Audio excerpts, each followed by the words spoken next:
world that we found ourselves today, you can agree with me that information is generally accessible. You might be going somewhere now and you're not sure of the location. All you need to the e-map generally becomes your best companion, or you're reading when you're stuck somewhere, just go online and the answers are there. And these things just came to the fore because of the internet. And with the invention of the internet came the social media platform where people all over the world can now interact in real time. But the bad thing is that amidst all the advantages of the internet and social media, there are still a lot of clandestine activities that go on in the internet and social media. And that brings us to the topic of discussion today, which is youth, internet use and abuse. You all can agree with me that, especially in this part of the world, our youths abuse the internet and social media. But before I continue, I want to go to the streets for their thoughts on today's topic. My name is Anuli Ureko. When I come back, I will reveal my guest, so don't go away.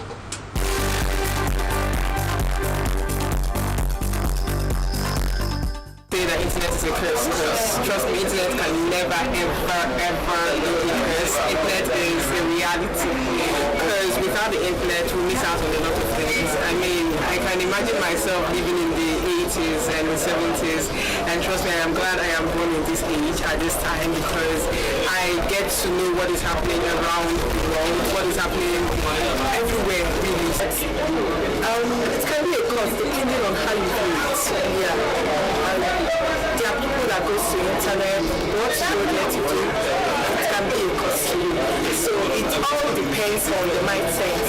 What are you looking at for there? So it's not a cost. It has its positive impact as well as negative impact. It depends on how you utilize it. People use it for business, use it for build contacts, use it for to build your career, use it for social engagements, which you can positively channel, while others use it negatively. You can't say it's a cause. I'm not saying it because it has a negative side, and then forgone the positive side of it. So what do we do? Since we have seen that this thing is helping us, but there is an area that is not helping us, we will now try and see if we can continue, like enlightening people that this side of it is not going to contribute to our growth. Then what do we do? That we want you to focus more on the positive side of it that will lead to both individual and societal growth at large.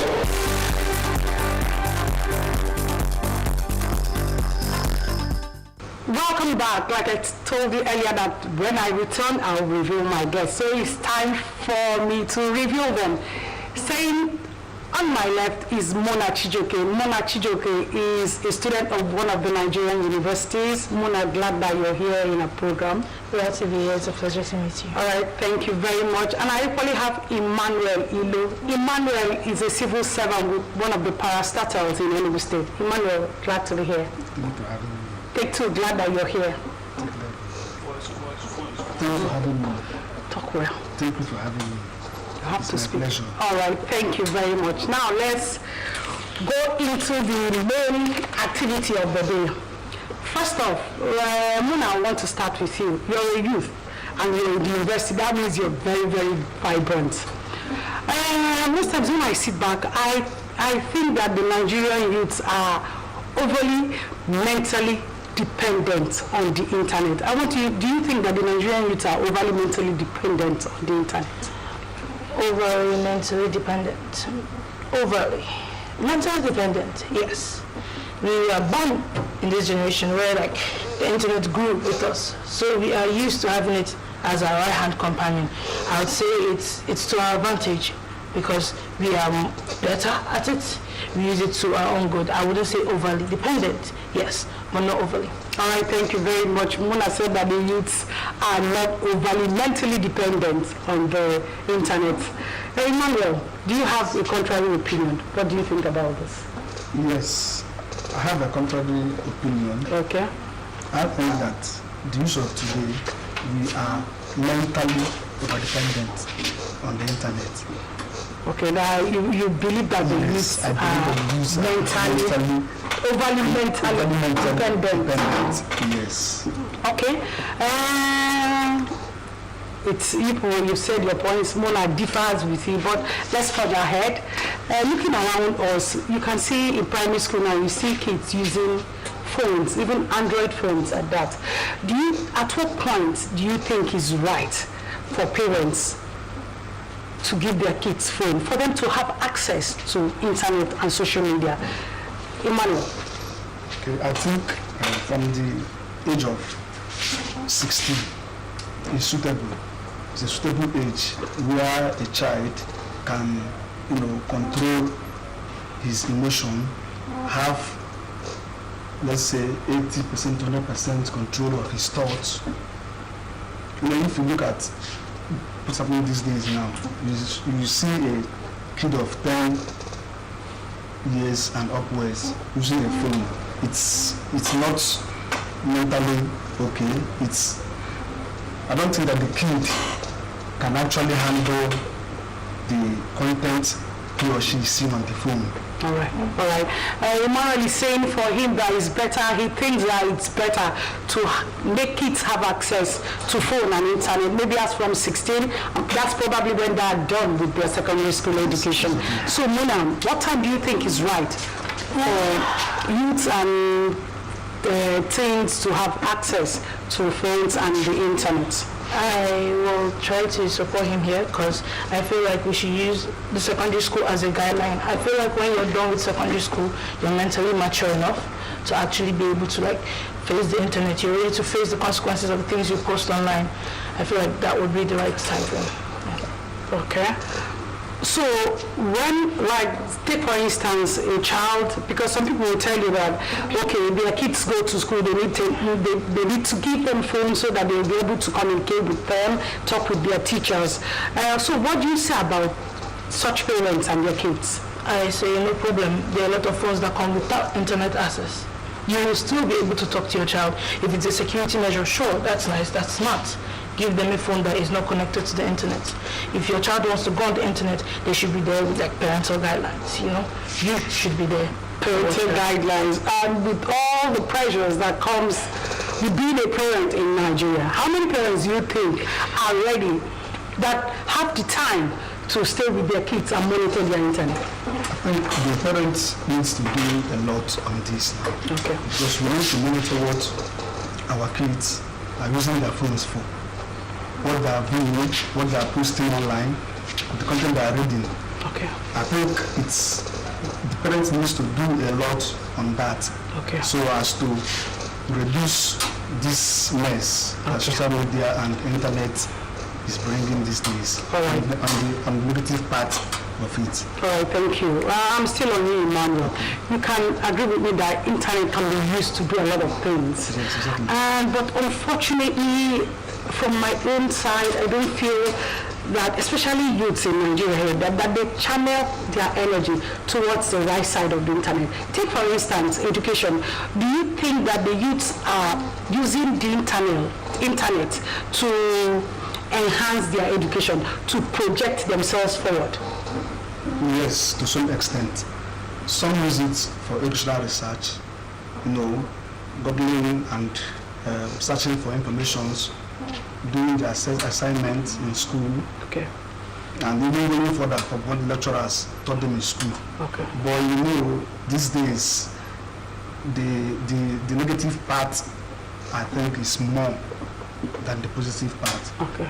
Because of what this cyber crime of a teen, they used to call it Yahoo. Okay. So many young people are engaging on it. Okay. All right. Thank you very much. Mona, you're a student in one of the Nigerian universities, so I want to use you as a guinea pig now. Do you think that the Nigerian youths are using the internet educationally and positively, or is the internet generally a huge distraction for the youths? I feel like we shouldn't bring the internet for our distractions. Before the internet, people went to school. If you wanted to be distracted, you go outside and play football instead of being in class. with the come of the internet, the internet didn't bring distraction. It's always been there. Yes, sure, there are a lot of flashy things that could distract you, but if you want to focus, you will focus. So going on the internet and then trying to blame it on the internet is not a mind of its own. You have your mind. It's a tool. So it depends on how you use it. So I feel like the internet will help us educationally. It does a lot.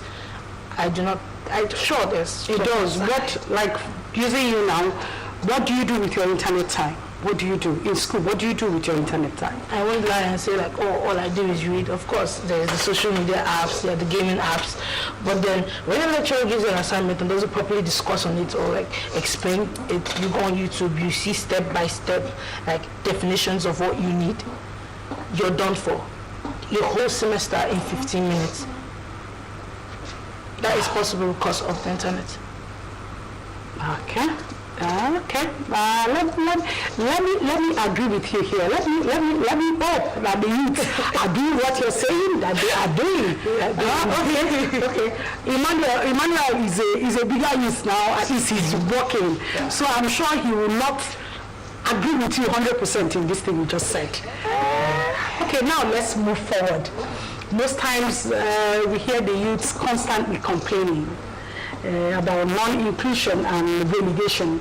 But we know that the internet is there, social media is there, and it's a huge platform. Then I sit back and wonder, if they are complaining, why are they not using this platform that is global to project their cause, to drive home their point? Emmanuel.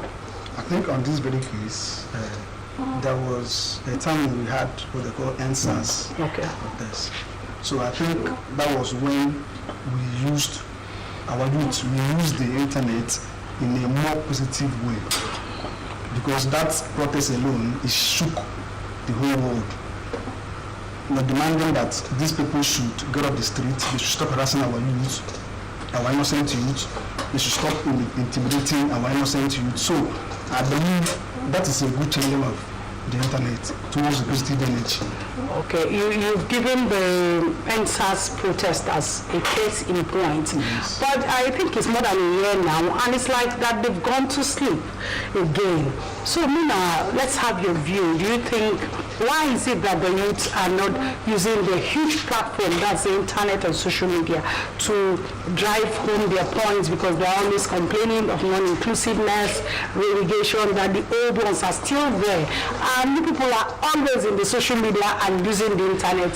So I wonder, why are you guys, when I mean you guys, I'm talking about the youths, why are you not using this huge platform properly? Okay, I feel like we are using it, but not to its full extent. A lot of us put videos online that make like political issues as to frame them as jokes. We tweet a lot, we have fun with it. I feel like if we could just, I'm not telling you to cancel out your whole comedy content, because that will ruin your following. I'm telling you to take at least 1% of that comedy content and try to talk more on political issues. It would help a lot. At the same time, we can't blame it all on the youth. The youth have tried and they have not behaved like the NSAS. They did speak a lot, but at the same time, we didn't get the end result we hoped for. So I guess we should try better, and the government should try to hear us better. Can you comment on this? Sure, why?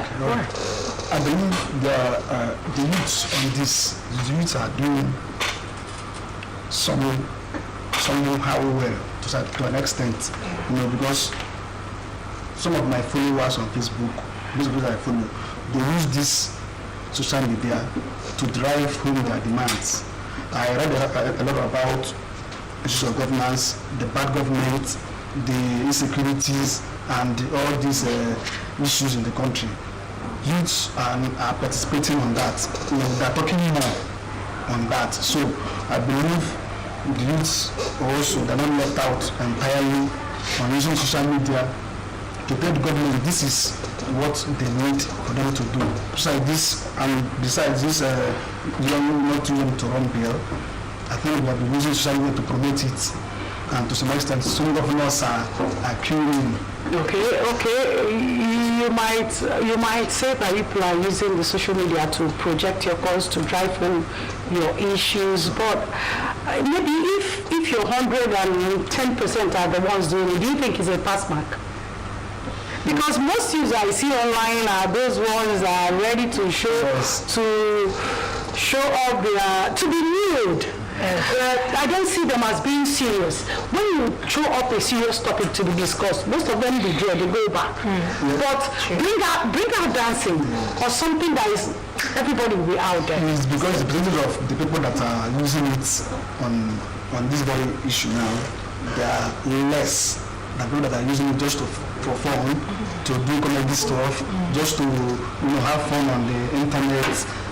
So that is why I think we are still on the level where we are. So as youths now, what do you think can be done for the youths to be more focused? As I discuss serious topics, talk about things that will improve them in the social media, and at least reduce the jokes and the nudity.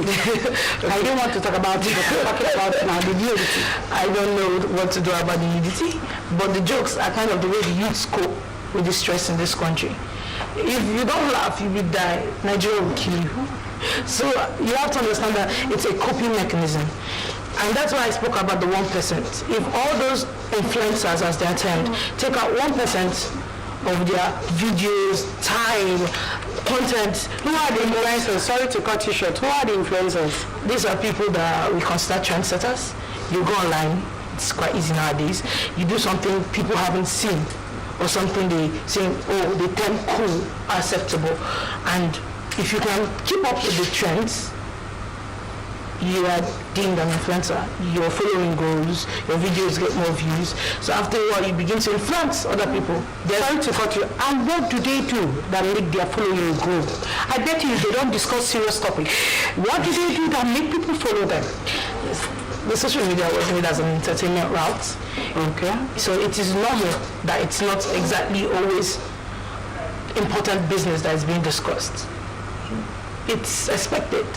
People go on social media to feel happy, to feel better about themselves. Imagine running away from your problems at home and opening Instagram and someone is now putting their own problem on you. Okay.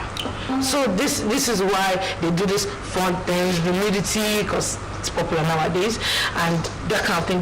They're trying to grow their following. Okay, do what you have to do, but then when you have that following, what do you use that following to do? Okay. That is why I keep talking about that 1%, because I feel like you can start big, you cannot just change your whole content. You will lose followers that way. But adding a little bit of the political issues of this country, the economical issues, the voice of the youth into your content will not drop your followers, but it will also help educate your followers. Also, I think we need what they call orientation, our youth. We need more of orientation about this. Because, let me just take for example, especially among our young girls, we have them using iPhone 12 Pro Max, all these big phones, but ask them who is the minister of education in Nigeria. They don't even know. All right, that brings you to what I'm talking about. In Russia and Ukraine, I don't even know. MC, this one, comedy. Exactly what I'm saying. We've been talking about youth, internet use and abuse, and we are going on a break now. I tell you, the program will continue in a bit. Don't change the channel.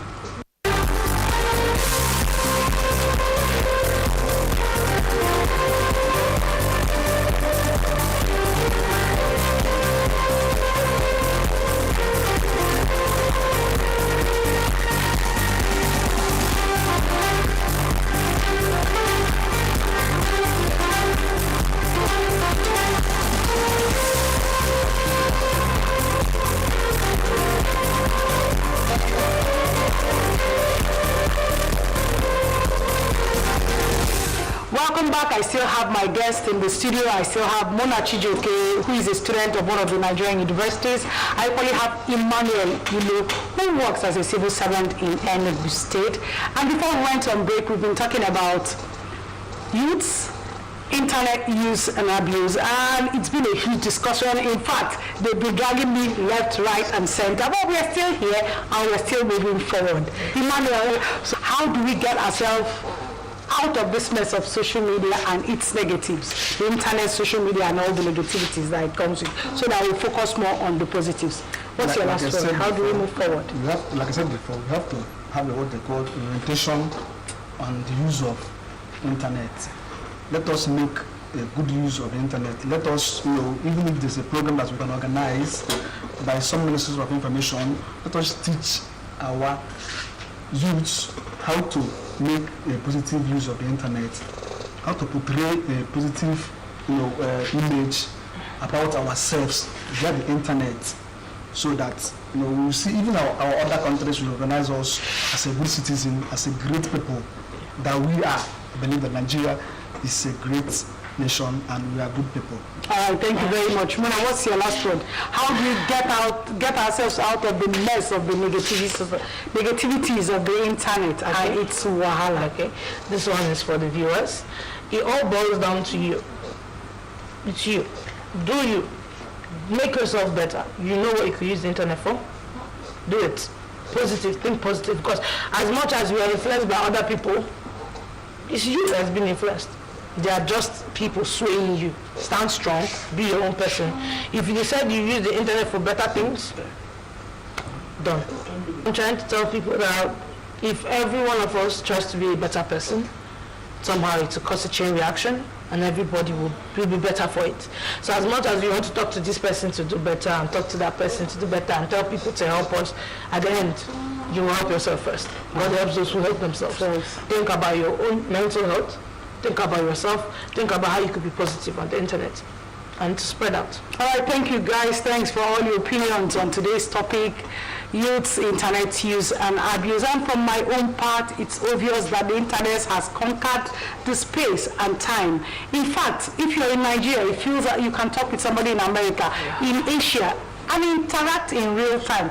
That's the wonders of internet. But it's quite unfortunate that on this side of the divide, Nigeria, it's as if what our youths do more with the internet is the negative. You're talking about the scammers, the Yahoo, the 419s, and all what we have there. But I tell you, it can be better. It can equally get better. Just channel your energy to the positive sides of the internet. We have e-commerce. There is crypto. A lot of things that you can do with the internet. People live, earn salaries every day from the internet. So why not make yourself one of such people? Why do you go to the negative sides? At this point, I pray that God helps the youths of this country to channel their energy more to the positive sides of the internet rather than the negative. My name is Amulio Yekong, and we've been talking about youth internet use and abuse, and I've equally had Emmanuel, Ilo, and Mona Chijoke. Guys, thank you for having answered our call. And I hope next time we come calling that you guys will be here. Thank you very much. And for everybody in the studio who has made this possible for us to be here, I say a very big thank you. Remember that this program comes up every Tuesday at 1:30 p.m. Hopefully we'll be here next week. See you then.